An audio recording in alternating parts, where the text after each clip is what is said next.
Well, hello and good day to everyone. Thank you so much for being with us here today for our webinar about sleep. And so really what we're going to be doing today is I have the great honor of again working with one of my esteemed colleagues, Justin Harris, and we're going to talk about the science of sleep, diving in a little bit more about how to optimize rest for better health.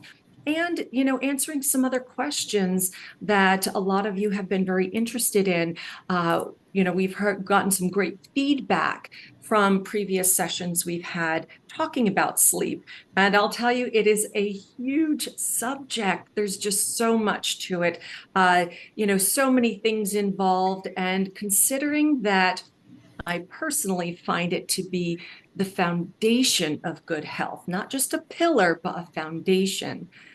It is that important to have lots of discussions and webinars and podcasts about it. Actually, speaking about podcasts, I do want to plug the fact that one of our latest episodes on the DNA Talks podcast actually came out August 1st, season 2, episode 39. Our own Dr. Bryce Wild actually interviewed Molly Eastman, topic being dream big, unlocking the secrets to better sleep. So that's definitely a great one to listen to. They talk about myth busting on sleep. So we're going to take that even a step further today. So anyway, I would like to welcome my co-host, Justin. Hello, hello. Good to see everybody back here again. Yeah, what an important topic, right? This is one of the fundamental pillars of health that really influences homeostasis. There's kind of an interesting phenomenon in the West, especially of this motivation culture, which I must admit I've been a sucker for, in my life as well, because we're type A people, a lot of us. We want to get stuff done. And there's the yin and yang, right? I mean, the Chinese invented the yin and yang like 5,000 years ago. I believe that it has that kind of trickle down effect to what we call homeostasis. We want to be yang all the time, a lot of us, right? We want to be just up early and let's grind and let's work and this and that. We need to understand that if we don't have that yin, if we don't have that other side, we are going to kick our nervous system out of balance. This is the time that our body detoxes, when our body's in those deeper states of sleep. This is the time that our brain restores its capacity. Our body literally recharges the cells. So you wouldn't start your day with your phone only at 30%, right? You'd plug it in and you'd charge it. You try to get it as close to 100 as you possibly could so that it can actually perform all day long. Our bodies are the same thing. We need to restore and recharge, and sleep happens to be one of the primary times that our body does that. Do you find that there's that weird dichotomy in our culture as far as like motivation Oh, yeah. versus restoration? Yeah, I mean, actually, unfortunately, it has even got into this moral failing thought, as if, oh, if you, actually prioritize sleep and get, sleep 8, 9 hours, oh, there's something wrong with you. I'm stronger, I'm better if I only can work off of 3, 4 hours of sleep. And actually, science has shown us that that is not the case. You know what I find really interesting is that the Guinness Book of World Records, prior, I don't remember the exact year that they had stopped this, but they had in there who could stay awake the longest. How many days in a row could you go without sleep? They ended up pulling that because it was so physically detrimental to the point that people actually died.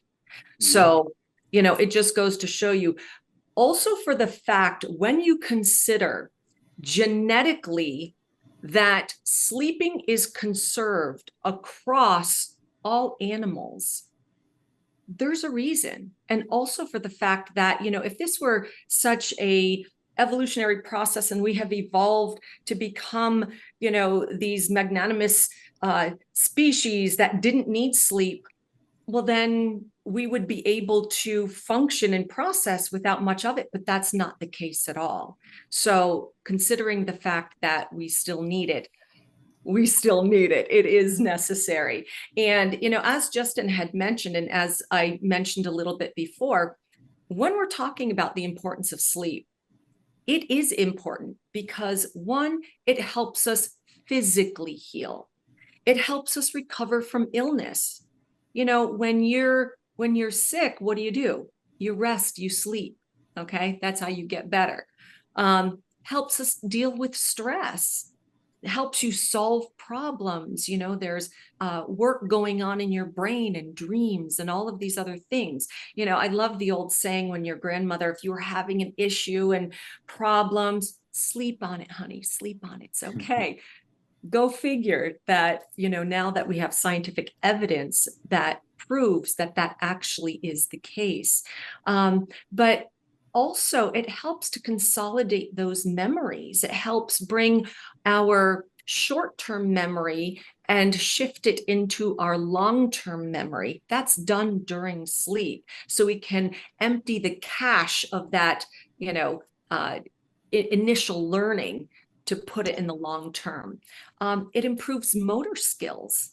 I mean, really, look how many times that, professional athletes do repetitive movements. They get tired, they start getting sloppy, and they're not doing as well. A little bit of rest or a good night's sleep, sharp as a tack. So all of these things, you have to consider that a good night's sleep isn't just about how many hours you get, but the quality of that sleep. And I love I did grab this from Dr. Matthew Walker, sleep expert, PhD, that there's actually 4 pillars to sleep, that it's QQRT: quantity, quality, regularity, and timing. And we'll dive into this a little bit more because these things really go into sleeping. It's not just about how many hours you got. Which, by the way, please take a moment, fill out that questionnaire because we want to take a look at that. Yeah, it's funny how many things actually operate on a circadian rhythm. Like we talk about it in terms of just sleep and wake cycles, but really it's like your entire system operates on kind of a circadian rhythm. Like even your acid alkaline balance changes throughout the day, like being a little bit more acidic early in the day and being more alkaline later in the day. We have a time to be sympathetic, we have a time to be parasympathetic. All of this is operating on one big kind of macro system. But if your sleep is really off, it's actually throwing a wrench into all of those different circadian rhythms, so it kicks you out of homeostasis. I've really been talking about homeostasis a lot lately because I think that that's where the beginning of a lot of these disease states comes into play, is when we get kicked out of it and then we stay, out of homeostasis for too long. I think that the different systems of the body start to become corrupted. And when one becomes corrupted, the next one does after that. And I believe that's the beginning of a lot of these metabolic problems that we've ran into now. So yeah, sleep, definitely one of those things that kicks you right back into the middle, and restores all of your different processes at once. Yeah, and it really affects every system in your body. And it's interesting because with our DNA 360 reports, of our main systems, mood and behavior, cardiovascular, detox, hormones, diet, nutrition, all of these things, every single one of them are impacted by sleep. And to kind of circle back, those things impact the type of sleep you get. Genetically speaking, how it can work into the way that you might be able to sleep or not sleep, as the case may be, if you have imbalances, or the fact that, these are things that you are genetically predisposed to, that sleep can help, but that turns around and affects how well or how not well you sleep. So, it's this constant chasing of the tail in a way. And there's something else. There was research I remember reading, way back when I was in grad school. Sachin Panda, PhD, does at the Salk Institute. great research in the clock gene, in the circadian rhythm. He actually wrote a book called The Circadian Code, Lose Weight, Supercharge Your Energy, and Transform Your Health from Morning to Midnight. Fantastic book. He's done a lot of research in that, as far as the circadian rhythm as well. So I was wondering if you wanted to talk about some of the ways that sleep impacts, or the importance of sleep, just in a general sense, and then we'll jump on to the looking at the questionnaire that we had.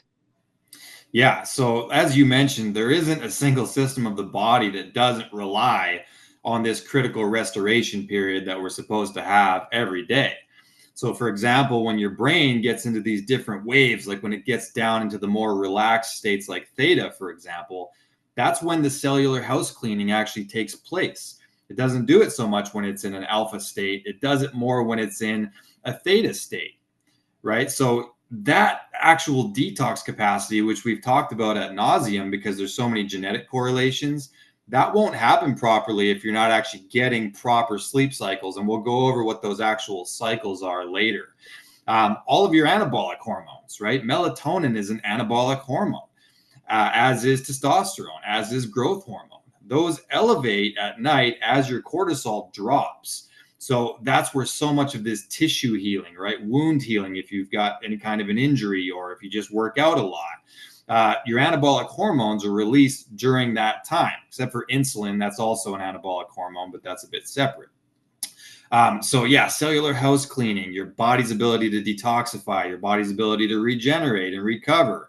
You're not going to have proper thyroid output if you don't have good sleep. The cortisol is going to compromise your gut if you don't have good sleep. On and on we go. And that's a really vicious cycle because most of your melatonin is actually made in your gut, right? There's a bit of it that gets produced by the pituitary gland in the PM, but like 400 times that amount is actually made in the gastrointestinal tract by these things called enteroendocrine cells in the GIT. So not only does it cause dysbiosis, but then gut dysbiosis also causes the sleep disruption via both the serotonin and the melatonin cycles. So you can see how, as you zoom out, it compromises all of these different systems of the body. As they become compromised, it compromises your sleep, right? This is why the term holistic is so important. The body works all as one unit, and sleep is like, yeah, you got to eat. Yeah, you got to drink. Yeah, you got to sleep. It's literally on that baseline level. All animals have to do it. We have to do it. And if you don't, you're going to almost for sure have some kind of downstream health negative effect because of it. So right now, I would like to ask our little wizards in the background to bring up the answers questionnaire. There you go, our poll answers. Beautiful. Thank you very much. So let's take a look at this. So our first question was, on average, how many hours of sleep per night do you get? And overwhelmingly, we've got over 70% say 5 to 7 hours a night. Wonderful. We have about 20% that get 3 to 5, and just under 10% that get 8 or more. Wonderful. No one gets less than 3. That's good. Good. So, and our next question, number 2, which of these sleep issues do you experience? And check all that apply. It looks like we have almost an even split between you can't stay asleep and you sleep, but you don't feel rested when you wake up. And then we do have a few, about 10% on each end, that it's you can't fall asleep, and then other. So if you guys could just, pop in the chat the types of things that you consider as other that are sleep issues that you deal with. And we'll kind of take a look at that as we go. Also, in our third question, do you use or have you used any sleep aids or tools? So we've got our sleep trackers like Aura Ring, got mine on, Whoop, other tracking wearables. We've got about 25% of you who wear those. And then we also have supplements, including things like melatonin. We've got just under 40% of you are taking that. And we've got about just shy of 10% using sleep masks, about same amount that use some kind of sound or frequency therapy. And then we've got about 25% that have other, again, please pop that in the chat. I would love to see that. And I do see some people say hops, skullcap, cannabis, and some other people saying that they have issues that they wake up every 2 hours. So it's that. I'd be interested to know, are you waking up to urinate? Or are you just waking up because you're just, you're brought awake due to some cortisol spike, or you've had a bad dream, or, what types of things are waking you up? Because I will say there can be issues of you're getting too warm. If your body heats up, you will wake up. If you hear a sound, if you have pets and they're jumping on the bed. I know my pups like to cuddle with me, and when they're stirring or jumping on and off the bed, that does arouse me, wake me up some. So these are the types of things that that can actually disrupt your sleep. And I do see things like people using a beamer. Also, people have some problems with let's see. Yeah, urination, a lot of people having to get up to go to the bathroom. Back issues, pain. I've been there. Yeah, that's some problems, especially when you're shifting in bed and that pain starts to shoot. That will definitely wake you up. So I want to jump into kind of breaking down sleep, the different parts, phases of sleep, so we get a better understanding, especially when you get into using the sleep trackers, that you are looking and being able to navigate the information that it's providing for you. And, if you don't have a sleep tracker, I do encourage you to get one. I love the data. You can't hack what you don't track. And, to be able to see the objective data as well as, checking in with yourself and having that subjective data on how you are feeling and weighing the two, really important. So that way, if things that you're incorporating, like the cannabis, like melatonin, like, your grounding sheets, or whatever other types of tools and tips and tricks that you're using, are they working? Well, if you don't have a baseline to check with, then how do you know if they are or not? So always something to have is that data. So let's dive into sleep.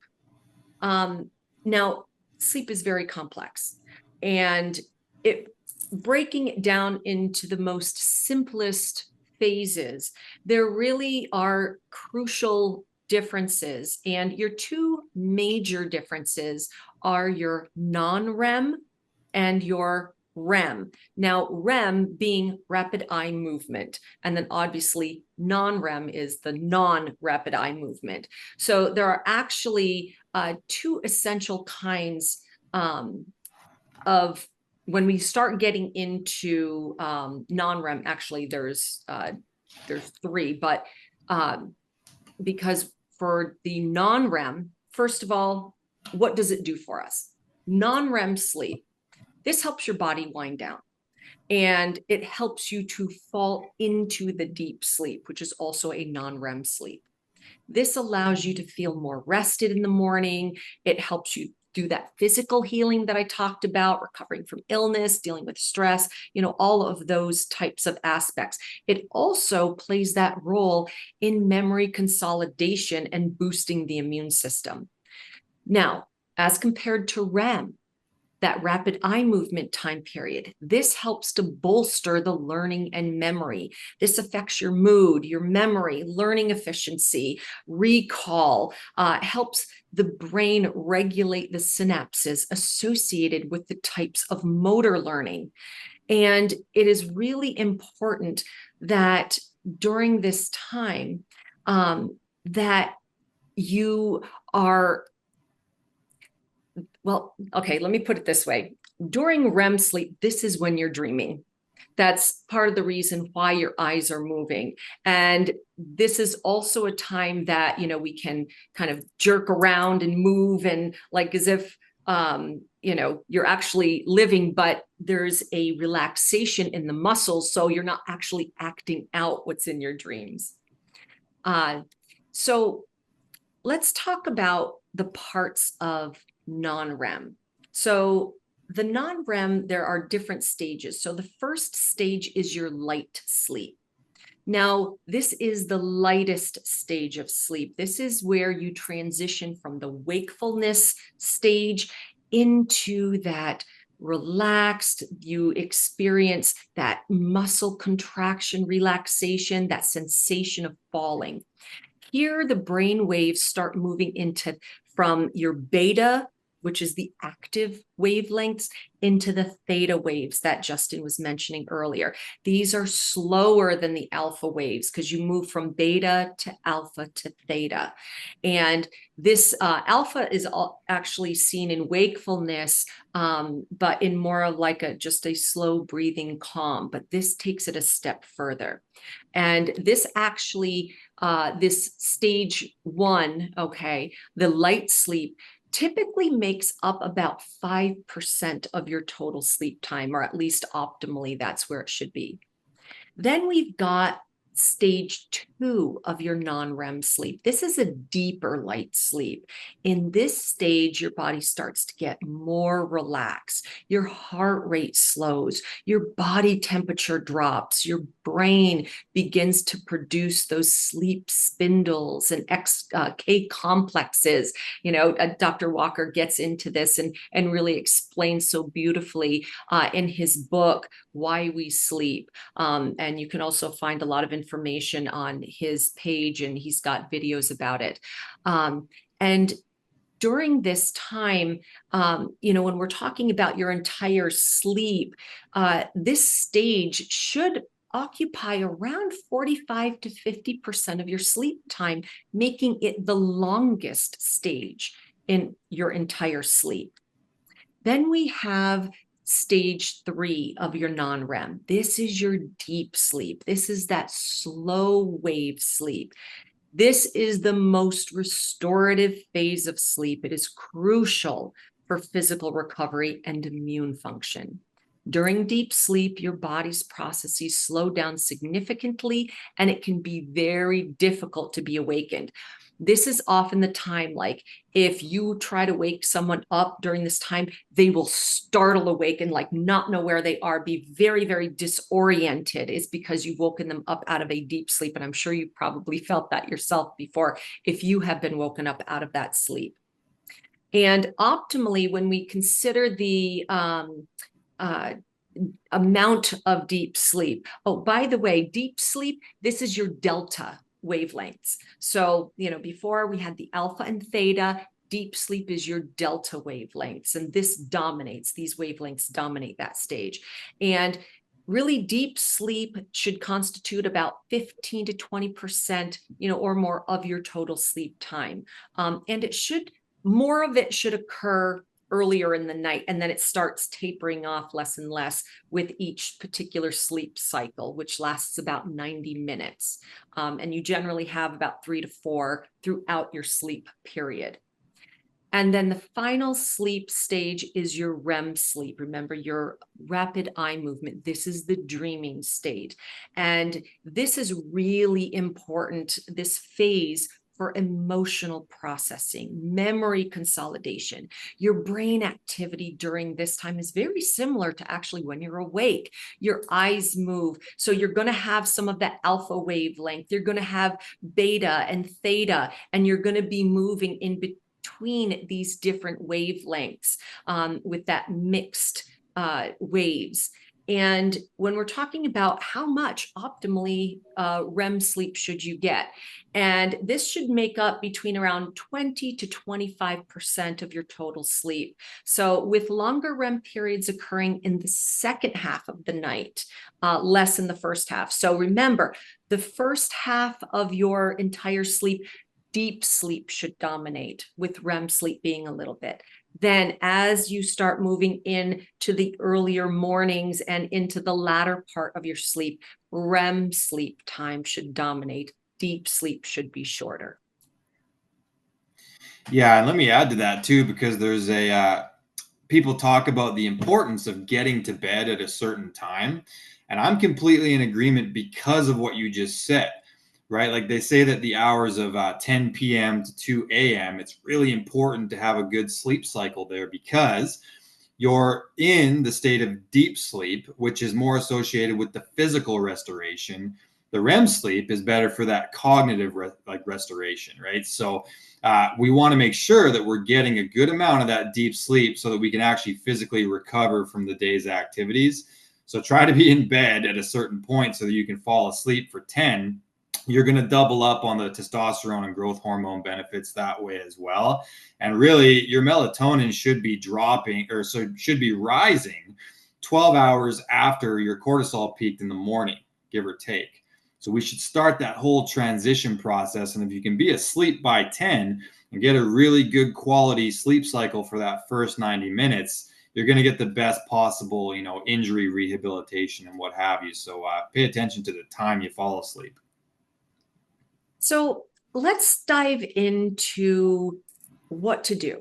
I mean, I'm seeing in the chat a lot of different people saying, that they've got dysregulated circadian rhythms, that they've got, issues with struggling with restorative sleep, that, heart rate variability scores, may be off. All of these different things. I want to get your feedback on, first of all, when you have a client sitting in front of you and they have some sleep issues, where do you start and what genes are you looking at? Yeah, so I usually start with having some way to track it. That's why we asked that question there in the questionnaire, and really, not a lot of you have it. It's something to look at to actually track and measure what you're doing. Uh, Not to turn this into a commercial, but I can't recommend the Aura Ring enough, because I at one point had pretty cruddy sleep, and you're faced with all these options, right? And it's like, what am I going to do first? Do I buy a supplement? Do I buy a sleep mask? Like, what first? There's so many things you can do. And in the interest of not throwing spaghetti at a wall, I thought to myself, well, let's first find a way to track it. And then I'm going to know what interventions are actually doing what's going to benefit my body. This supplement worked and that one didn't. Too much THC didn't work. This one that has way more CBD did. And you can look at the numbers morning after morning and understand that. So I would say find a way to track it first, because it's going to really personalize your experience, and you're going to know what interventions are actually improving your numbers and which ones aren't. Thereafter, the most obvious one to me was cutting off my fluids at a certain point and kind of paying attention, right, to like, what time should I finish my water intake for the day? Understanding that, yes, if I drink at some point in the next few hours or several hours, I'm going to need to go to the bathroom. I believe I saw that in the chat 6 or 7 times now already, that's a huge problem for a lot of people. Remember that because we have these segmented 90-minute sleep cycles, that if you wake up after one is over, but before the next one has began, and you have to go use the bathroom, I mean, the friggin' street lamps are going to be coming in the window, and there's going to be a siren in the distance, and you're going to smell, the renters you have in the basement cooking their midnight, cheat, whatever they do. I'm not even going to say anything, but you're going to have all this sensory input, right, when you get up to go to the bathroom. And sometimes that little bit of input is enough to start to charge up these processes in your brain. Then you go to try to get back to sleep, and you're half awake now. Right. So it's harder to get back to sleep thereafter. So I have a time that I say, okay, this is where I cut off that fluid intake. And that really helped me a ton. So I recommend trying that. Also, adding minerals into that last one that you do is a really good call, because then your body's going to hold on to it better, and it's going to actually filtrate and get through into your organs and into your brain. And you're not just going to need to expel it right away. Genetically speaking, of course, we're going to look at that executive function profile, right? We need to know, does this person have an exaggerated anxiety response, an exaggerated dopamine response? Do you have a shortened serotonin cycle where serotonin is going to play a role? BDNF plays a role in the quality of sleep that you're going to get. We also genetically look at these satiety signals as well, right? We have genes like FTO and MC4R that translate to hunger cues. So let's say you're a really high dopamine binder and you've got a totally suboptimal FTO gene. You're probably going to be craving food in the middle of the night, right? So we might want to adjust how we do your food plan as well to make sure that you're not going to bed super hungry. Maybe a shot of ketones or something after your last meal might go pretty far there. So there's quite a few things, right? All the way down to your vitamin D pathways. All of them affect circadian rhythm. But that's my advice. I say, get something to track it, cut off your fluid intake. Then we need to look at the genes. We need to talk about what time of day you're exercising, right? There's a lot of different things that influence it. Do you have a differing approach, Dr. Laura? Not so much a differing approach. I think that is fantastic. I mean, when I have a client sitting in front of me, first it's like, well, first of all, what is your problem? What's going on? What's your goal? And then I think about, okay, what changes can we make in sleep that work into that? Because sleep always has to be addressed. If they say, oh, my sleep is fine, I don't like of just saying, oh, it's fine. Well, tell me exactly how you think it's fine, and let me make sure that it is fine, not just that your perception of it is fine, because there may be issues there that they're like, oh, I didn't realize. Yeah, I guess I don't get as good of sleep, or, one of those 4 pillars is lacking, the QQRT. Speaking of which, what you were saying about diet, exercise, things like that, these are major factors that can either make or break your sleep. And you can utilize and adjust them to optimize your sleep for better health. So, for example, diet. When you eat, that directly impacts your sleep, not just the timing of which, because I know personally, if I have a late meal, it will detrimentally affect my sleep. My heart rate variability goes down. My resting heart rate doesn't hit its lowest until much later, in my sleep cycle. My temperature, is usually up a little bit because my body is sending blood to my gut. It's got to process that food, so it's doing work instead of resting. But the foods that you eat, like consuming high sugar foods or caffeine, that can disrupt your sleep patterns. A good night's sleep starts in the morning. What you do during the day, throughout the day, and then your sleep hygiene. What are you doing the hours before bed? Because during that time, there's a chemical called adenosine that is building up in the brain. And as that builds up, that makes you tired. And when you sleep, it gets cleared. And caffeine, for example, it blocks adenosine receptors. It's not like it is a chemical as far as like waking you up or giving you energy. What it's doing, it's blocking the adenosine from making you feel tired. And what that does is it just delays the sleepiness and potentially can cause sleep disruptions and disturbances if you are consuming it late in the day. That's why we say, it's like, don't drink coffee past like 2 o'clock, especially if you are a slow metabolizer. Your CYP1A2 gene actually dictates how quickly you metabolize caffeine. I happen to have a fast CYP1A2 gene. I metabolize it quickly. I've gotten away with drinking coffee a little bit later and it not so negatively impacting my sleep, but I still have to be careful. But also a diet, when you're talking about diet and benefits of it, a diet rich in whole foods can much better support better sleep, stabilizing your blood sugar levels, providing those essential nutrients like Justin was saying about, making sure that you get those micronutrients, your macronutrients, things that your body needs to heal and to feel good. But it also works into exercise. I'll tell you, when on the days that I go hiking or that I do a hard workout, man, I sleep so much better.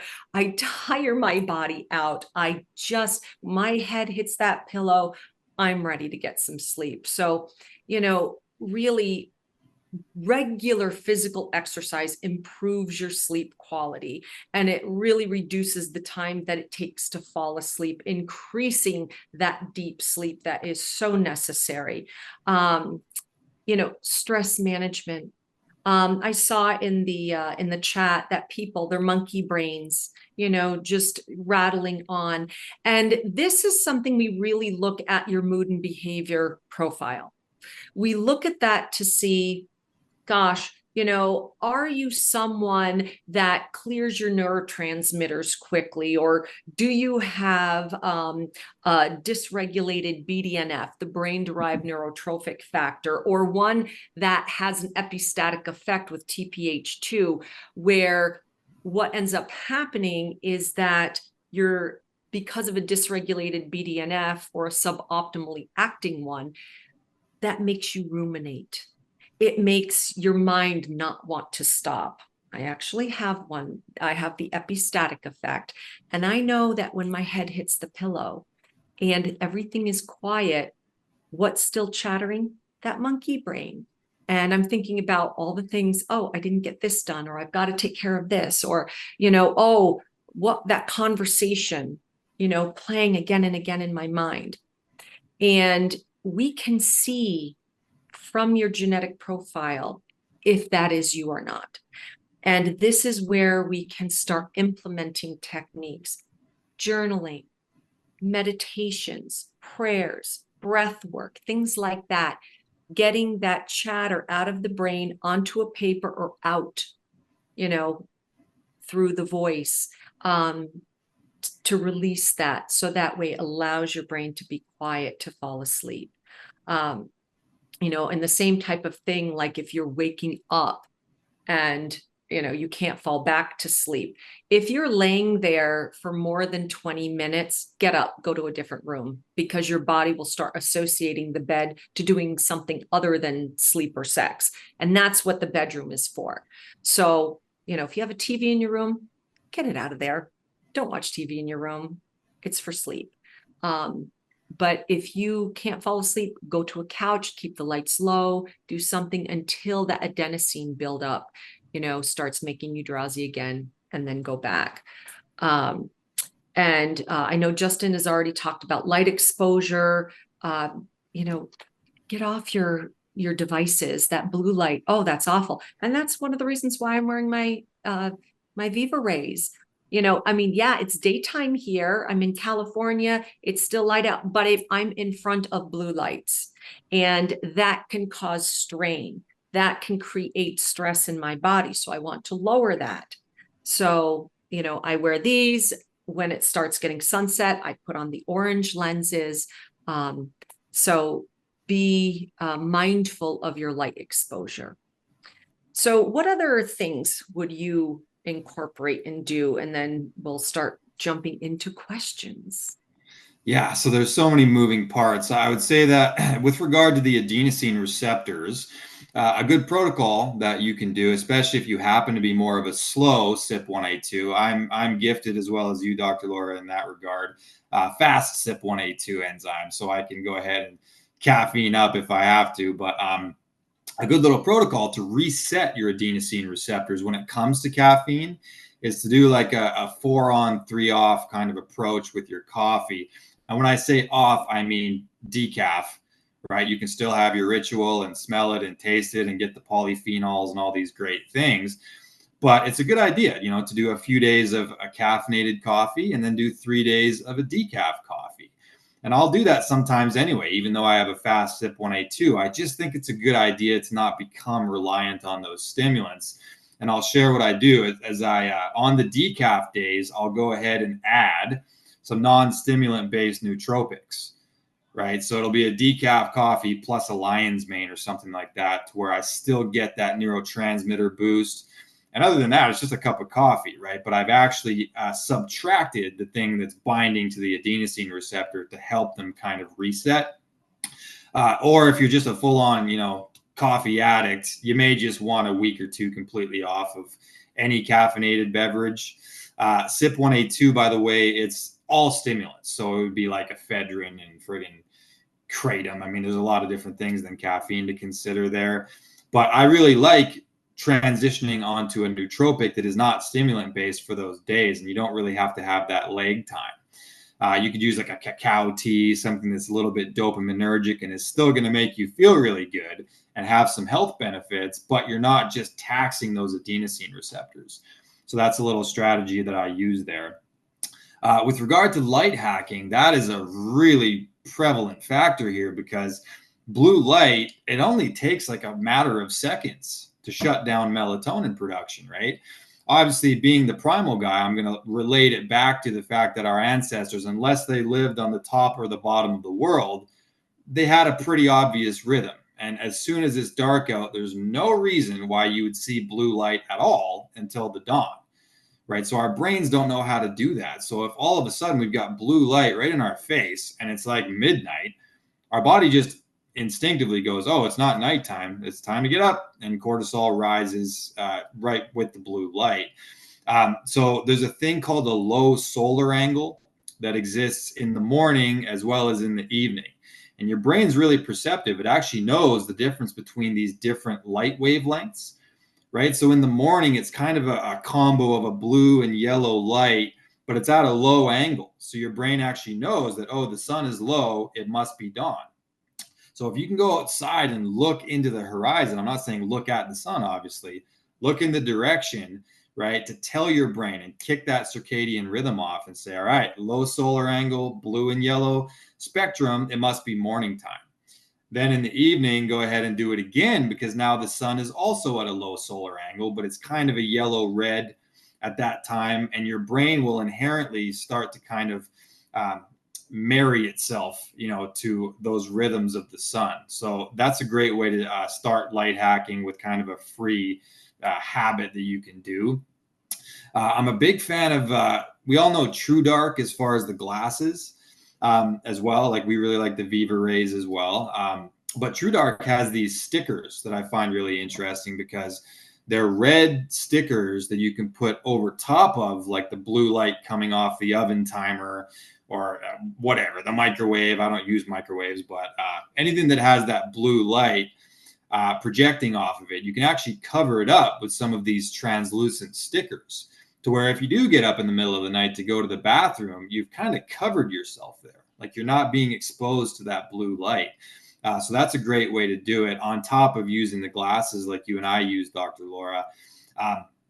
There's also incandescent bulbs versus LED bulbs, right? So a red incandescent bulb mimics either a campfire, which our ancestors would have undoubtedly had, or the sunshine, right? So incandescent red in the evening is way more natural frequency that your brain is going to recognize.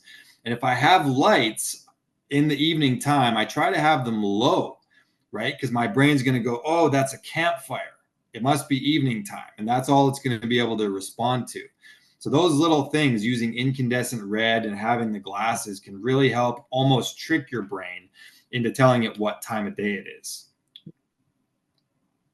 Before we jump into questions, which I please would ask that if you have put questions in the chat, to please transfer them into Q&A, because that's where we really grab from. It gets a little too difficult trying to scroll back and forth in the chat to answer questions.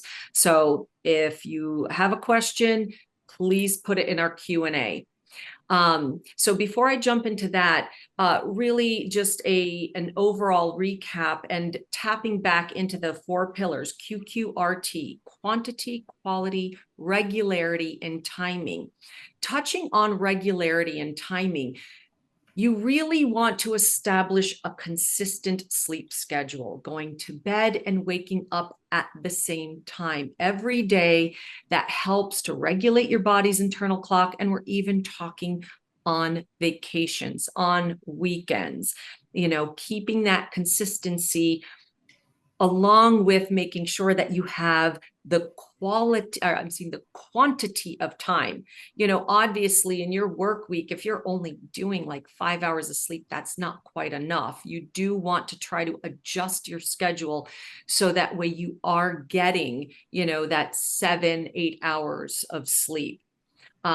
Also, you want to create a sleep inducing environment. And this works into your sleep hygiene because, when we're talking about setting yourself up for good sleep, some of the main things that we need, to have good sleep is you need to have your bedroom dark and cool. We're talking, around 65 degrees Fahrenheit, or for those of you in Canada, 18 degrees Celsius. And you want it quiet as much as possible. Now, sometimes some of those things are a little difficult to do. This is where things like blackout curtains or the sleep masks, using, turning the temperature down.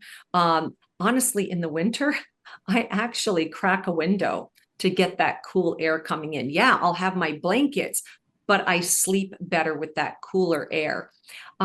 You want to also, with the sound, like Justin was mentioning earlier, if there's like sirens and all this other stuff, you can actually look into getting a white noise machine. And it was interesting because before, we hopped on to do the podcast, we were talking about the different types of noises, because a lot of people have heard of white noise.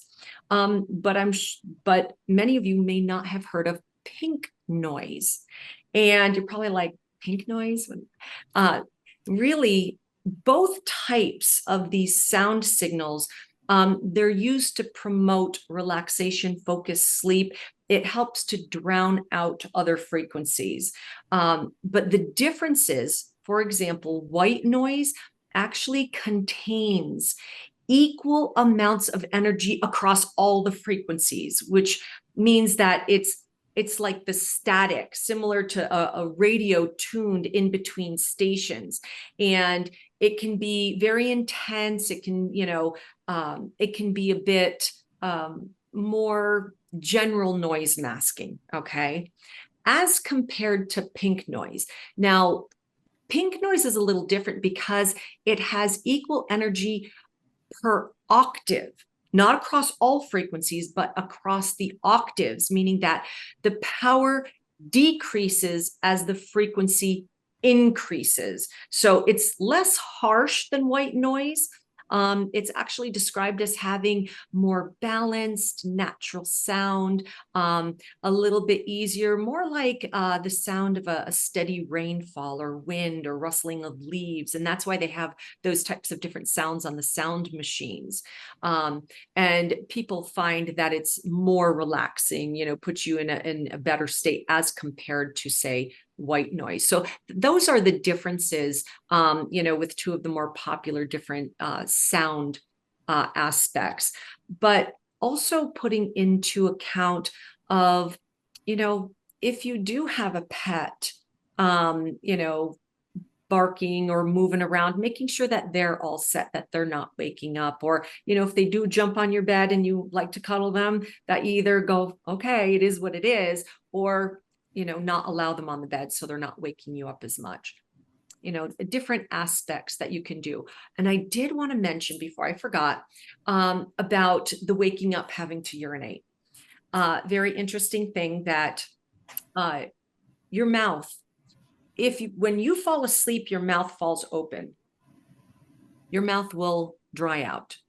Well, you dry out, your brain is saying, I need to have water. I need to get up. It wakes you up thirsty. When you're awake, then you have to urinate. That can be a problem. So actually mouth taping, and I know I mentioned this in our previous webinar, that when you keep your mouth closed throughout the night, it actually helps to increase vasopressin, which is an antidiuretic. First of all, it keeps your mouth moisturized and hydrated, so you're not dry mouth, you're not waking up to get a drink of water. But because of that release of vasopressin from the pineal gland, you're not having to go to the bathroom as much. Now, not saying that taping your mouth is going to solve all problems. I have had clients where that has been a huge game changer. It's helped for me. But that could just be one hole that we're plugging in that leaky roof, and then implementing other techniques that can help. So I wanted to throw that out there before I forgot.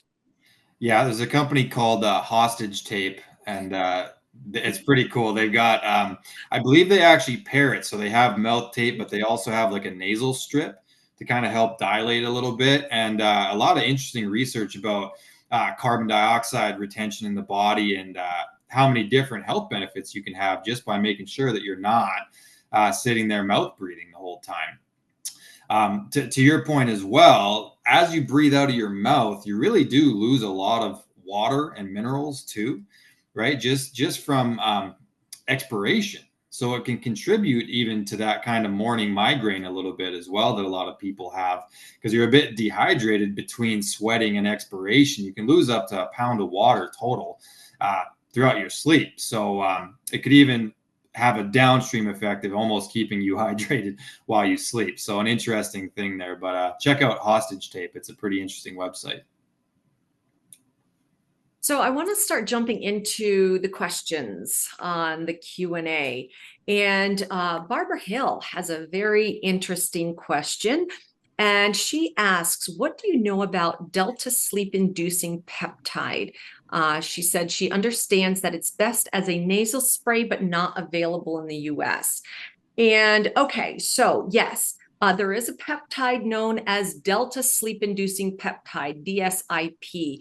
And this has been studied for its potential to promote deep sleep, particularly that delta wave sleep, that sleep, the slow wave sleep that I was talking about, for the non-REM sleep. And it was actually discovered back in the 70s and found to have a lot of physiological functions, including that sleep modulation activity. As far as, how it works, it's not fully understood, but it appears to interact with several neurotransmitter systems, including those involved with things that, Justin has been talking about: serotonin, GABA, endorphins. These all play roles in sleep regulation. As far as any clinical studies, the things that they have shown, it does help to normalize sleep patterns, especially those in research, looking at measuring these deep sleep different phases. But honestly, there is more research that is needed to fully establish efficacy and safety. And I'm not as familiar with the legalities, FDA approvals, or this and that. But I will say, as far as the nasal spray, that is more direct into getting into the brain and activating, the different parts of the brain. That's, right there. So yes, nasal spray is usually more bioavailable and bioactive. So, all right, let's get to our next question. Dirk, what is the mechanism whereby poor sleep causes inflammation? Is there some sort of chemical reaction that originates somewhere to create inflammation? Justin, you want to dive into that one? Yeah, let's dive into that one, because I think that it's not so much that there is a particular chemical reaction that it's inciting. It's more the throwing off of all of your body's chemistry. It's the lack of your body's ability to detox and recover properly. It's the making your body more sympathetic dominant and not getting that restoration and that detoxification. When you have too many toxins in the cells because your brain didn't get into those restorative states, toxins equal inflammation, right? So, as the cortisol starts to kind of compromise your gut health, as it compromises your hormones and throws them out of balance, I would say it's a general thing. It's like it causes a systemic inflammation because your body did not restore, it didn't recover properly. There's, to my knowledge, not a particular pathway that it's activating. It's more that it's throwing everything out of homeostasis, right? Inflammation is always that downstream effect when our body doesn't detoxify and doesn't recover properly. Dr. Laura, do you have anything to add to that one? Because that's, to me, that's more of a systemic question than it is an individual pathway that we're talking about. Right. No, I mean, that you're right about it being more systemic. There's probably more going on, not to mention that you also have to be aware of any type of toxic exposures that that are overwhelming your sleep. And this works into people who said that I sleep fine. I get, 7 hours of sleep or whatever. I wake up and I'm still tired. Oftentimes that is indicative to your body not being able to clear the toxins at night, to actually, clean up, to feel that rested and refreshed. Check your mattress. What are you sleeping on? Is it, one of those foam mattresses that are off-gassing toxins?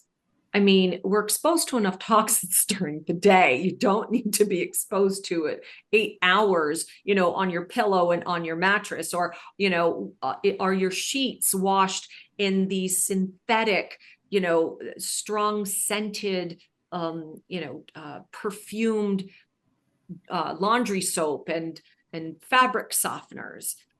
Those are toxins that your body has to clear and work on. So you've got to be careful not to overburden it when it's trying to heal.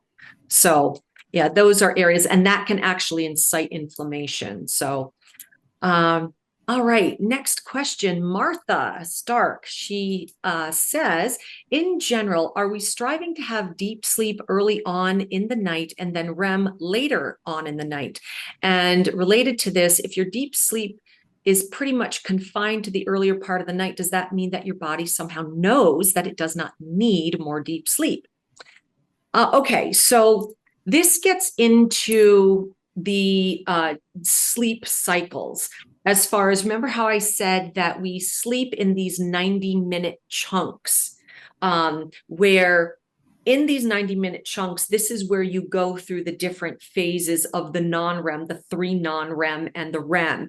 And then it starts over again, the 3 non-REM and the REM. So in each part of these 90-minute cycles, which is an average, you are having, your 2 main ones, deep sleep and REM. Okay. Now, on the earlier half of the night, you're going to have more deep sleep than you are REM. As it starts shifting in these blocks, you're going to have less deep sleep, more REM. It is just the way that our bodies and our brains work. That's generally and optimally how we want it. It's not always the way it works. I mean, there are times that I haven't had deep sleep in the beginning, but I'll have it toward the end. Of course, I usually feel differently and I don't feel as rested. So pay attention. If you do have a sleep tracker, look at how your sleep is chunked. Feel how you're feeling. Do you feel rested? Do you feel energetic? Do you feel like your brain is working? How was your sleep? How was it segmented? Start relating these things. What I am telling you is based on research of some amazing scientists, doing bench work, doing clinical work, anecdotal, what they have found over decades, of the work and research that they're doing. It doesn't mean that it is specific to each and every person. This gets into the personalization, okay? Because there are some averages we have to look at. But generally, yeah, you do want to strive to have more deep sleep at the beginning half and more REM in the earlier half. And yeah, your body does kind of know, because when you off shift your time, remember one of the pillars, QRT, timing, if you're working off of your chronotype, you're going to bed at 1 o'clock in the morning and you're, sleeping until 10, yeah, you're getting 9 hours, but it's not the type of circadian rhythm quality that your body wants and that it needs, because you're working against your particular chronotype and circadian rhythm. So you kind of have to find where you can go. And I know it makes it really difficult for shift workers. My son is a shift worker at the hospital, so it gets really difficult, and you just have to figure out hacks, some that we've talked about before, on how to work through that. So let's see. And I remember seeing in the chat about shift workers, and yeah, there's definitely supplementation, using blue blockers, and setting your sleep environment up as if it were nighttime, totally dark, cool, going through those same types of things to mimic the environment as best you can. Because we still have to make a paycheck, we still have to make a living, we still have to make an impact in the world. And sometimes doing shift work, that's part of it. And I applaud those of you who do, because that's not easy. All right, so. Sorry, Laura, can I just say one more thing Yes. about that? Because that truly is a difficult thing to hack. And let me just give one great piece of advice here that's been really useful for a lot of my clients. There's something called an NSDR, a non-sleep deep rest protocol. And right, because you're never going to get on a rhythm. That's the thing, especially if it's one of those jobs where you do like a 2 and 2, or I know people that'll do 1 week day, 1 week night. Like literally you are just adjusting now, and it's like, oh, total opposite schedule, enjoy. So it's a nightmare, right? Physiologically, we can't get on a rhythm. So non-sleep deep rest, you can use things like yoga nidra, for example, and you can literally go on YouTube and find it. It's kind of like a guided meditation sort of, but you can do that. You can do things like Newcom, brain tap. They mimic a sleep cycle. It gives you part of what you need there. So the benefit being you can shut it down at any point in the day and just get your body some of that restoration that you need. It's a certain percentage of it. It's not the same thing as getting a full, in unison sleep cycle, but you can at least get some of that back. And over years of doing shift work, those little micro wins and micro habits could add to a cumulatively longer health span and better, life. So look that up. NSDR, especially yoga nidra. The Newcom device is great as well because it uses a little GABA disc, and it basically puts GABA right past that barrier so that your brain can actually shut down the adrenal cortex. And then you listen to these meditations and it effectively mimics a 90-minute sleep cycle. So that's huge, right? If you can accomplish that, it's going to make your shift work so much less detrimental to your health. So I recommend checking that out. We've got a question from Lana. She asked, can you please share your personal strategies and supplements that you find successful for sleep? And actually, I think you've already shared a few. So, it's interesting because, for me, first of all, in general, you need to warm up, to cool down, to fall asleep. You need to stay cool to stay asleep, and you need to warm up to wake up. So I try to follow that general guideline. And like, I will take a warm bath. That warms me up. It opens up the capillaries, at the surface of my skin, which allows me to cool down to, to lower my core body temperature a few degrees to help me fall asleep. I personally have blackout in my room, but if I'm traveling like I am now in an Airbnb, I don't have that. So I always bring a nice sleep mask to make sure that it's completely dark. I use mouth tape. I look a mess.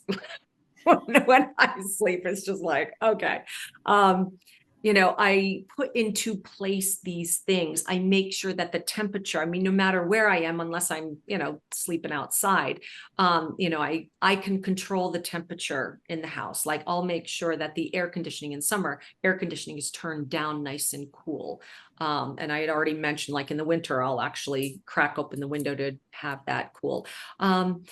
As far as I don't really use any particular supplements for sleep. I don't take melatonin. I don't do anything like that. I do take my magnesium. When I take my bath, I use Epsom salts. That's magnesium sulfate. Uh, I make sure to exercise during the day, not too late at night, because that'll get my heart rate and my adrenaline going, and I don't want to disrupt that. I make sure that I stop eating earlier in the evening. I always try to be done my dinner by about 6:30 at the latest. Be careful of blue lights, even though I try not to be on my devices. Sometimes I'm usually working late, but that's why I have these, and I put on, the orange or red covers, so that way I'm not so profoundly impacted by, blue lights. I turn off my devices at night. My phone gets turned off. I shut off everything to lower my EMF exposure. So those are the types of things that I do. Anything that you haven't mentioned already, Justin, that you do? Yeah, so there is a few things that I do. Sleep is so big that I have kind of a large amount of protocols in place. I also do a little bit of heat exposure prior to bed with that big, beautiful beast behind me there. And that has lights inside of it as well. The whole thing is red, right? So you can kind of control that. I also, even in my nutritional strategy, actually, I do something called carb backloading, which works well with my genetics. So know your genes first if this is an appropriate strategy. But one interesting effect of it is basically I save all of my carbohydrates, the majority of them, till the end of the night. So all day long, I'm more or less in kind of a state of fatty acid oxidation, and my insulin is fairly neutral, or should be fairly neutral. I actually spike it on purpose in my evening meal. So that's the meal that I would include some rice or some potatoes or whatever. So you take in the carbohydrates, the insulin goes up, and then it comes back down. And next thing you know, you're yawning and you're ready to go to sleep.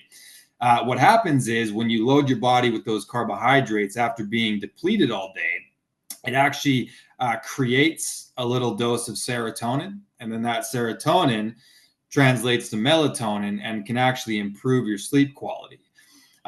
So this isn't a strategy for everybody, but for me, it works really well. So I just load my carbohydrates at one time in the day, and the rest of the time I don't. So carb backloading is great. I do supplement actually now. I use one called Qualia Night from a company called Neurohacker Collective. And I was just a big fan of their nootropic formula. And I was like, I might as well try the nighttime one. And sure enough, it's been one of the bigger needle movers on my Oura Ring numbers the next day. So I do that probably 5 nights a week. I also do a magnesium as well. I use Bioptimizers, their magnesium breakthrough. Just it covers a lot of bases. There's 7 different types of magnesium in there. And that lately has been my post sauna rehydration strategy. And this is like an hour and a half or so before I go to sleep. So that's the last thing I drink. I cut it off, and it's filled with magnesium. So that's a very useful strategy as well. Sometimes I mess around with kava, right? Kava actually operates on the GABA receptor, and GABA is really important for sleep, and it calms the nervous system down as well, which is very nice. And then I just use one of those sleep induction mats, and it's covered in spikes, right? So it kicks on the fight or flight system, and then your body calms down and it relaxes into the spikes. Same as kind of a acupuncture principle. So that's very useful. What else? I think those are the main things. If I'm going to consume any content, I'm actually very aware of whether or not it's fiction or nonfiction. Mhm. Fiction actually turns your problem solving mechanisms off, right? So I try not to have some really engaging documentary or something right before bed, because then I'm like thinking about it. We want to stop thinking at a certain point, right? So fiction's great because you just let the story unfold. right? What's happening in Westeros tonight, right? Let's let them deal with their problems, and I'll just be a viewer, totally detached. So fiction is a better call than fact on that one as well. Good call on that one. Yeah. Yeah, because it's like sometimes I'll, say, oh, go grab one of your textbooks from school, except that kind of excites me and I get Yeah. interested in it. So I'm like, no, let's listen to a good story. Yeah. Okay, so Martha, she is asking, if your cortisol levels are dysregulated and their diurnal variation has it that cortisol is way too high in the middle of the night when you should be sleeping, what can you do to re-regulate that? And I know that you were, talking about cortisol levels before. Do you want to give a brief way on how you might work with that? Yeah, absolutely. So, human beings in general, we're meant to be more on a diurnal system, right? We're meant to be awake during the day and resting during the night. We're not nocturnal creatures, we're diurnal. So, we look at cortisol as a really important part of that circadian rhythm. It should be spiking at like 6 or 7 in the morning, and then there should be a dip. There might be a little rise during the day, but come evening time, especially like I mentioned, about 12 hours after its initial spike, it should be suppressing quite a bit. And as it suppresses, our three most anabolic hormones, being melatonin, growth hormone, and testosterone, should raise up. So if it spikes in the middle of the night as opposed to 6 in the morning, the problem is that your liver is actually going to release glucose in response to the cortisol going up, and you're going to wake up with a friggin' sugar high in the middle of the night. And that's really hard to come down from because your heart rate will elevate, right? You're basically going to be all of a sudden in a sympathetic state.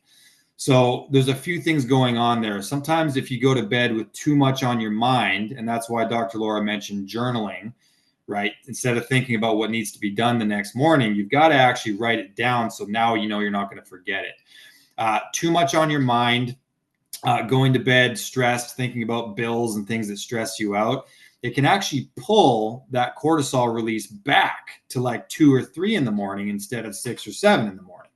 So that's a problem. Or if your body heats up in the middle of the night, right? That's what Dr. Laura was talking about. We want to make sure that your body stays cool. So I use like a humidifier in the middle of the night, and it helps to kind of keep my body cool. There's the chili pad, there's 8 sleep. There's a few things you can do there. Another thing that I do from a nutritive perspective, if that's happening, you can use something called PS, phosphatidylserine, and that actually will help if you take that prior to bed to kind of prolong and postpone that cortisol release so it doesn't happen until later. Ashwagandha is useful for that as well. Rhodiola, right? These things that kind of suppress cortisol a little bit. You may want to use a few of those substrates prior to going to bed to make sure that it stays that way. Also, if it's spiking in the middle of the night and it happens to wake you up, make sure right away you get into that parasympathetic breathing to get your heart rate back down as quickly as humanly possible.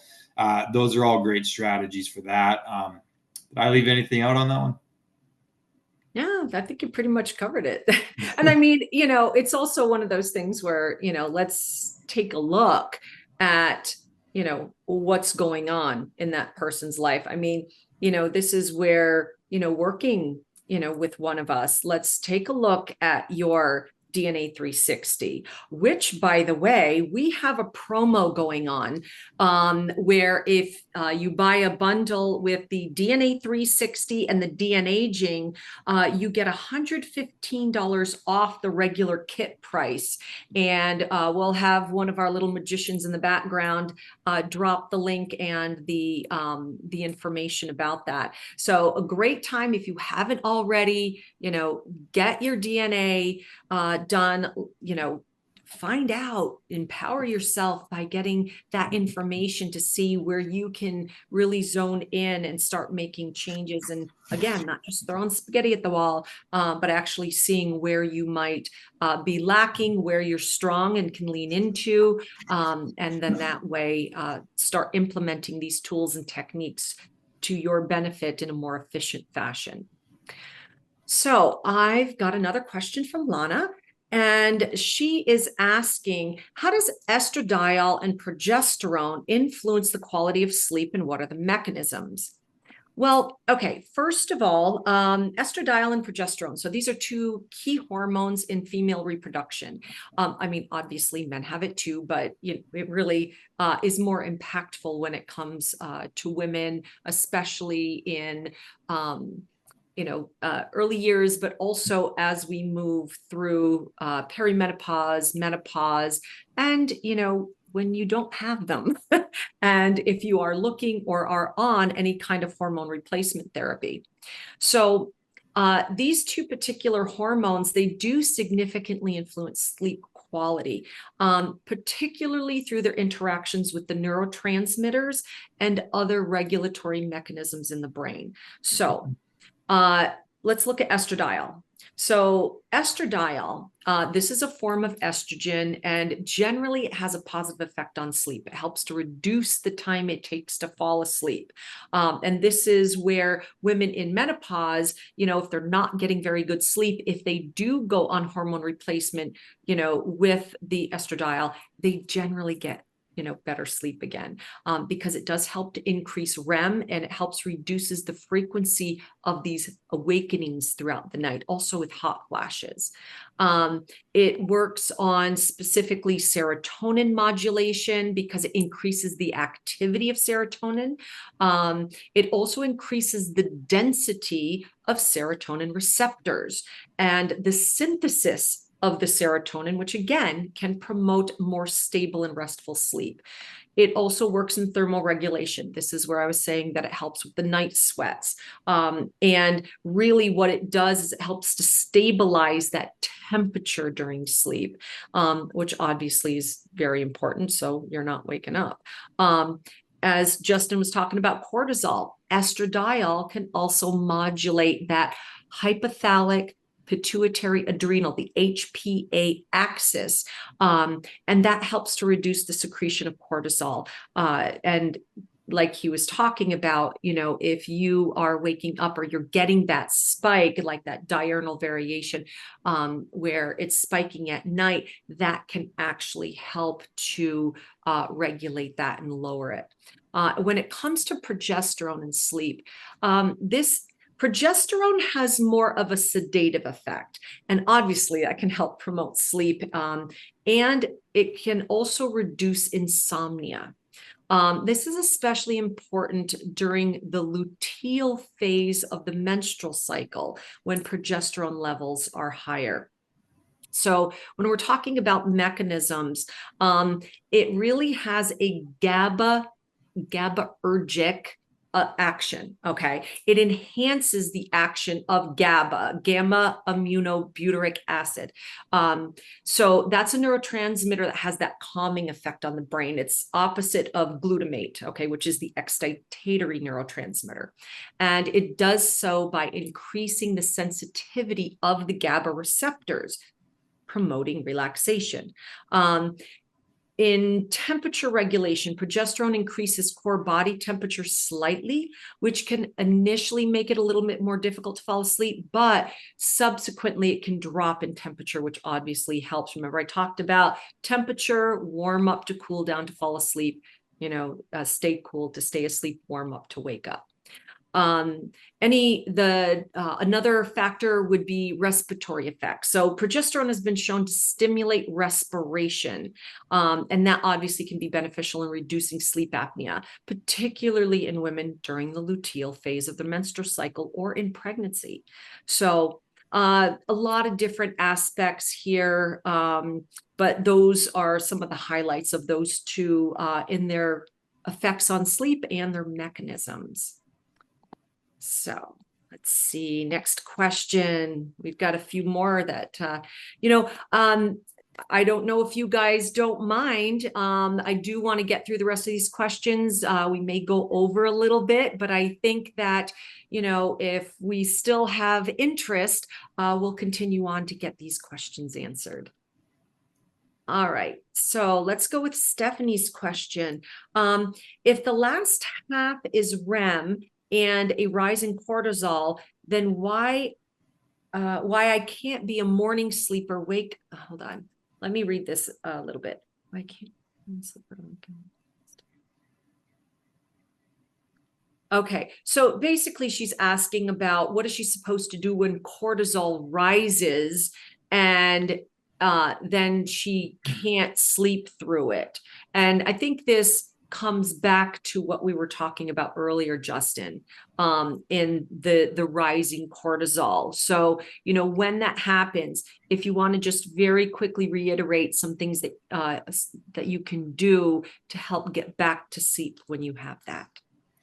Yeah, and just so we're understanding too how these cycles work, it's really so. I mean, you went pretty deep on it, which is great already about how each one of these cycles has four stages. So even the beginning ones do have REM, right? So we've got three non-REM and one REM per each 90-minute cycle. That constitutes one cycle, right? So the REM phase will actually extend toward the latter half of the night. Each cycle has REM, but it's lengthening and elongating on the second half of that sleep. And the deep sleep is more prominent in the first half, but then it starts to shorten, right? So each phase here actually still has every one of these stages in it, but they're just more pronounced for one or the other. So the second half, there's going to be more REM, but it shouldn't necessarily also be accompanied with that rise in cortisol until the morning hours, until light starts to basically come about. So you shouldn't necessarily just have a rise in cortisol corresponding with that additional REM sleep. It's a bit of a separate thing. But if it is spiking and it's prior to 6 a.m., that would be an indicator that it's off balance, right? And that your cortisol is in fact spiking at the wrong time. So the first thing I would recommend is getting your cortisol tested throughout the day, right? Because rhythms really matter here. So usually when you get cortisol tested, you take 4 measurements. There's an AM, an afternoon, an evening, and a nighttime cortisol. So I recommend looking at that to know what the actual rhythmicity is there. But if it is in fact spiking too early and it's making it so that you can't get back to sleep, box breath, brain tap, PEMF, something to calm the body down a little bit. And then I would go ahead and chuck one of those sleep masks on to make sure that light is not a factor. But like I mentioned, phosphatidylserine, ashwagandha, rhodiola, those are all great ingredients too to add into sort of a pre-bed cocktail, if you will, because that might actually help to, you know, elongate that so that it doesn't spike until it's time. Thank you for that. So we've got a question from Shelley. She's asking, do we have any sleep solutions for a teenage girl with generalized epilepsy, absent seizures, restless leg syndrome, circadian rhythm disorder, and mild sleep apnea who claims melatonin causes her to stay awake in the middle of the night? First of all, I hope that she is seeing and under the care of a licensed healthcare professional, especially, you know, with these issues. I will say that I also hope and would recommend her to get her DNA done to see if there's any issues genetically that can be leveraged to help with these issues, but also to look at other aspects, you know, in her history. You know, what kind of toxic load has she been under? Does she have any traumas, you know, that she's dealing with? You know, these really need to be addressed. But as far as just some, you know, off the top types of things, and I am going to mention some different therapies. Anything, this is more for educational purposes. Before starting or implementing any of these, please speak with your healthcare professional, you know, someone who is following your care to make sure that, you know, you're not going to induce any other problems or cause any issues, especially if you are on any medications. We obviously don't want, you to take anything that's contraindicated or that could cause more problems. So one of the first things that I would say would be getting that circadian rhythm regulation, doing some light therapy. When we're talking about circadian rhythm disorders, this often involves delayed sleep phases, and light therapy in the morning can help reset that internal clock. Get out, expose the body, the eyes to sunlight. I mean, don't look directly at the sun, but just, be able to get the sun on your face, have her be in the sun like 10, 15 minutes, stack what she's doing, go out barefoot, ground yourself, do some slow breathing exercises, settle the body. This helps. Having that consistent sleep schedule. Remember, the timing and regularity part of the QQRT is very, very important. That can help with stabilizing the circadian rhythm. Managing epilepsy, I don't know if she's on any anti-epileptic medication. That's definitely something to consider. But again, speaking with her licensed healthcare professional, but also avoiding triggers. So if there's, what triggers her issues, stress, sleep deprivation, irregular sleep schedules, all of those can trigger issues. So you really want to try to hone in and find out what it is and eliminate those. For the restless leg syndrome, here I would look at iron supplementation. By looking at her lab work, if her ferritin levels are low, iron supplementation can help alleviate that restless leg syndrome, because low iron levels are actually associated with that. But again, under doctor's supervision. There are medications that specifically help with restless leg syndrome, like gabapentin or dopamine agonists that can help improve that. But again, under a doctor's supervision. Also, some lifestyle modifications. I don't know if she's drinking any caffeine, taking in nicotine. Those can actually, by reducing those things, that can help. Tapping into sleep apnea, CPAP therapy could be an option. Positional therapy is another one. And what I mean by positional therapy, whether she's like sleeps on her back, sleeps on her side, wearing any particular devices, maybe, using pillows or, adjustments so that way her position is best suited for an open airway. Those are some things. As far as alternatives to melatonin, there is valerian root. That's a particular supplement that's been shown to help with sleep quality, especially for those who experience adverse effects from melatonin. I've already mentioned magnesium. And let's see. Cognitive behavioral therapy for insomnia. That's a non-pharmacological approach that has been shown to be effective in managing insomnia, and it could help address some of the issues that she could experience with that middle of the night awakenings. And that can actually go for several of you who have mentioned that. And just looking at your general sleep hygiene, things that we've already spoken about tonight, or this afternoon, depending on where you are in the world. Yeah, I'd like to add to that as well. Shelley, if you haven't already looked into PEMF and what it does, I strongly encourage you to Google it. Just Google PEMF and epilepsy. It's actually been a pretty efficacious thing for a lot of people in reducing seizure frequency as well as severity, right? Because that's the thing about seizures is the severity of them. If you have like a grand mal, just the amount of time that oxygen is cut off to the brain is brutal on people. And it's like they run several marathons within a 7-minute stint. So the one that I have is from a company called Higher Dose. I've mentioned it on these webinars a number of times, but a before bed session on PEMF, and that one also has negative ions and things that can counteract inflammation and things in the body. It's a really useful tool for tons and tons of stuff.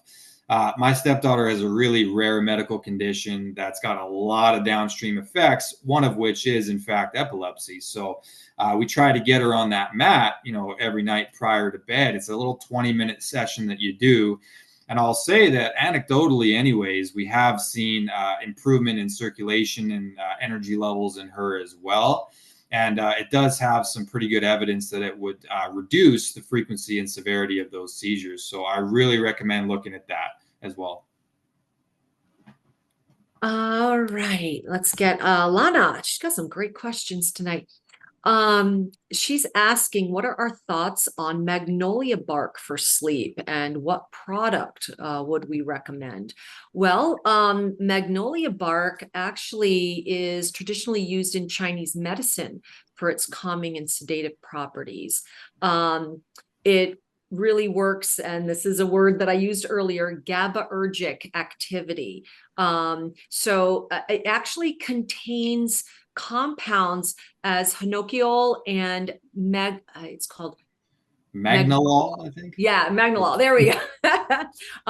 And that interacts with the GABA system in the brain. Remember GABA, that neurotransmitter that inhibits neural activity. It helps with that calming effect.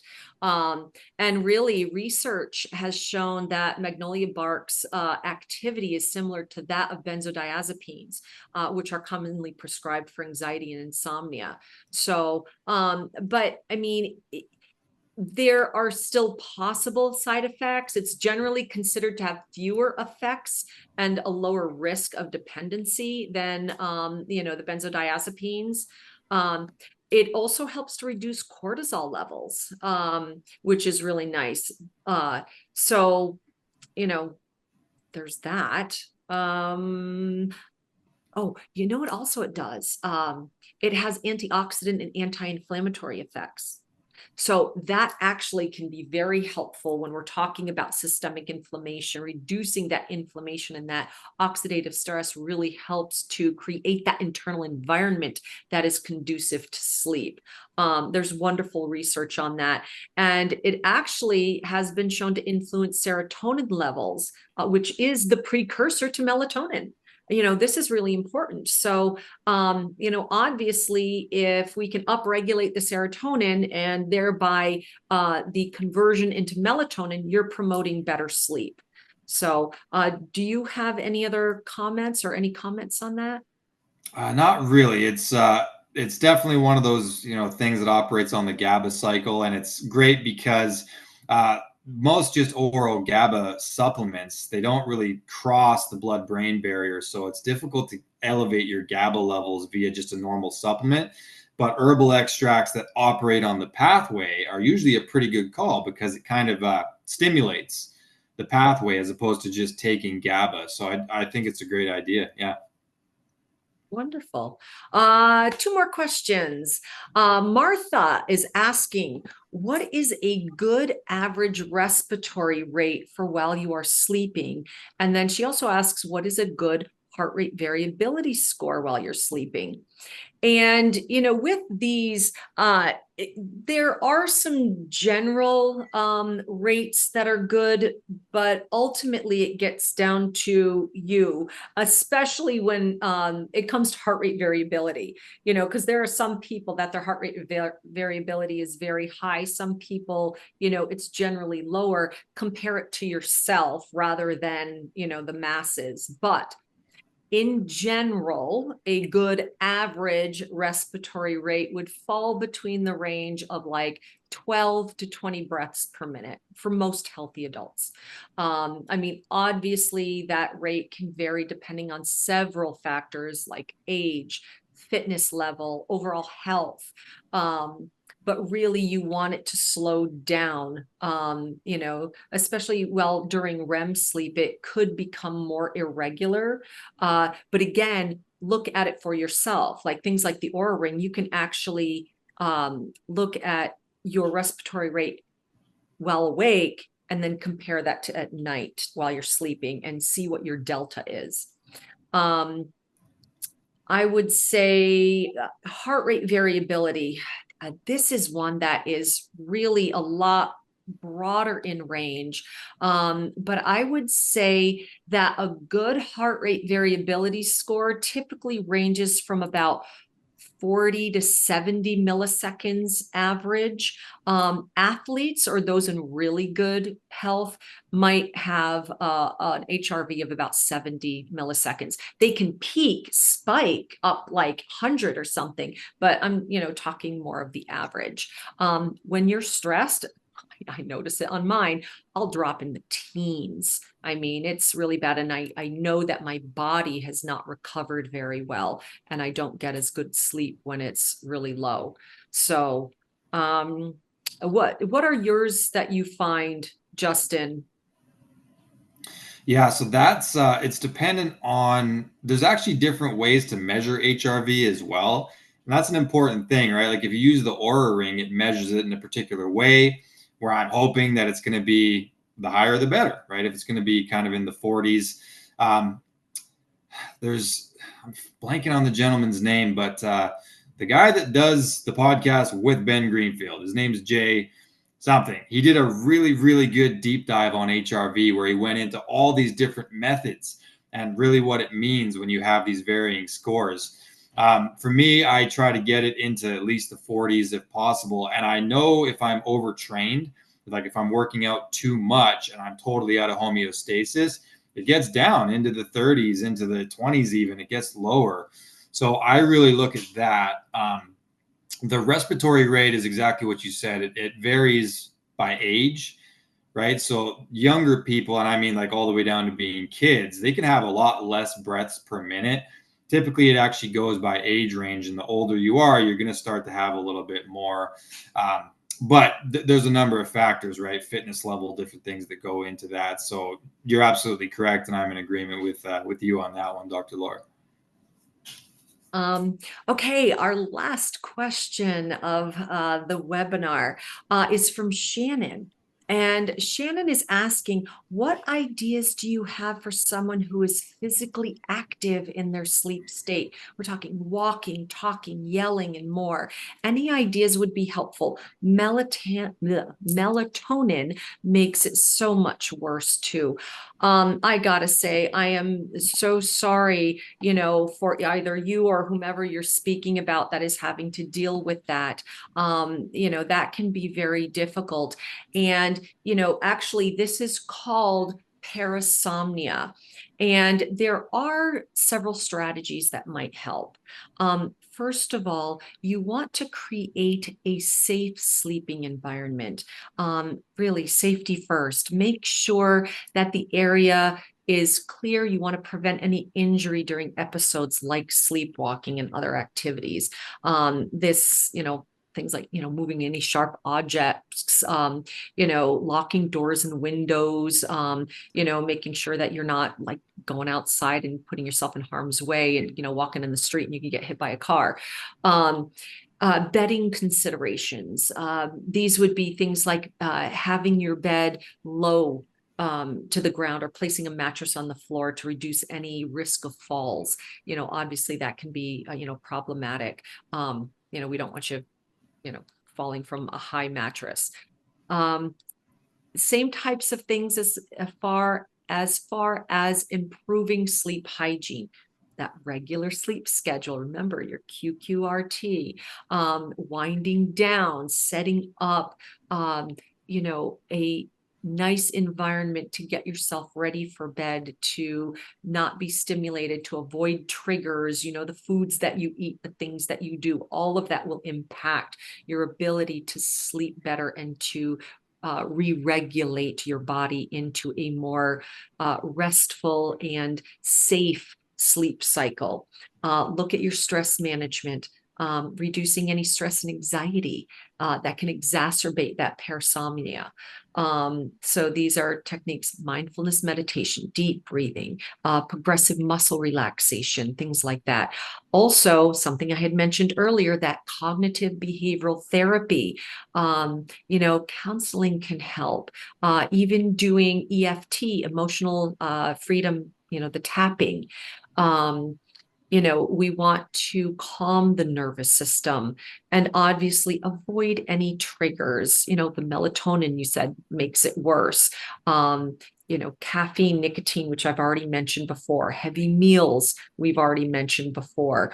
Can you think of anything else? If you can find a sleep study, if a local university or researcher is doing a sleep study on this, sign up. That is a great way to get some, free feedback data and everything else.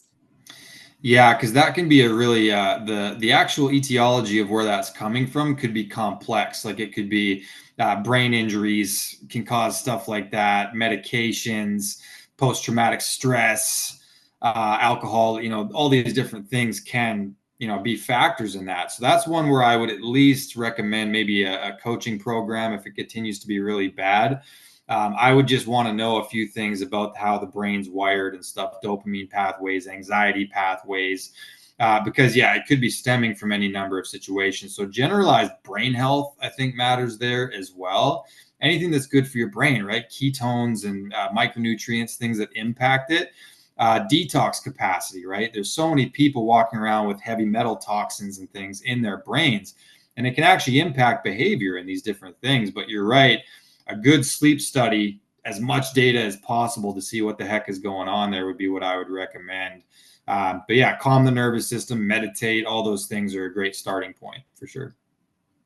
Well, I want to say, thank you everyone for hanging in there with us. I hope you all have learned something new tonight, have gained some pearls of wisdom, some techniques, tools to further, employ to get better sleep. Because again, that is the foundation of good health, longevity. I've heard that the difference between despair and hope is a good night's sleep. So let's hope tonight you start employing some of these tips and techniques that you also will have a better night's sleep. So thank you for joining us. We've got some other great webinars coming up this week. Tomorrow we'll be covering parenting tips, information. We've got another one, actually. I think, Justin, are you with me again on Thursday? Yeah, intermittent fasting. We're going to be talking about not eating and then eating. So that'll be an interesting one as well. Yeah. So, honestly, we are so glad to have you here. We are here because of you. And so I want to say thank you, Justin. Always a pleasure. Appreciate your information. And just thank you so much, everyone. Have a beautiful night's sleep.